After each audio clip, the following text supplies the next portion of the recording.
The man suspected of killing 18 people in Maine has been found dead. The discovery of 40-year-old Robert Card on Friday ended a 2-day manhunt and shelter in place. Our Erika Love joins us to break down how the community is feeling right now. Good evening, Erika. Good evening.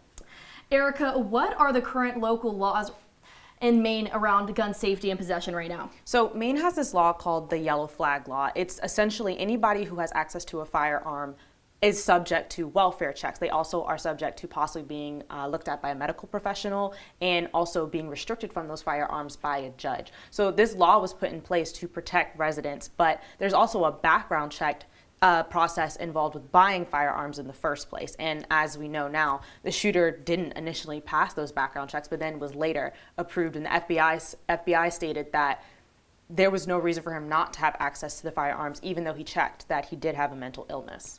Now, Erika, speaking of those background checks, investigations show that the government passed all preliminary mental health checks. So why is his mental health being questioned now? It was because the shooter put on the form that he was checked into a mental health institute while he was in the National Guard, and that he checked that he suffered from mental illness. But the state of Maine proved that his background check was enough. He was fine to get the firearms in the first place, and the FBI doesn't quite have an explanation for why in the first place they got it.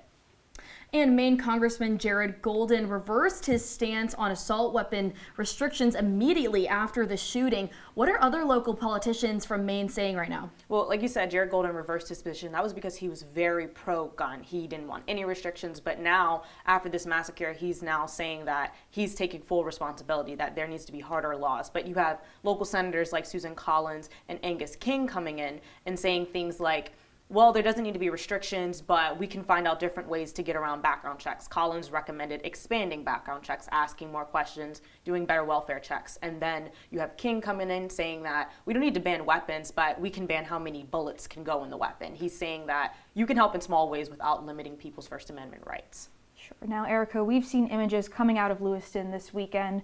What is the latest on how the town is processing this tragedy? Well, it's really hard to tell because you want to be respectful to the residents who are suffering from this horrible tragedy. But most of the situation is them attending vigils. A lot of the churches are filled with families, but people that are suffering the most are those workers like at funeral homes who aren't able to process their grief but are required to help these families bury their loved ones.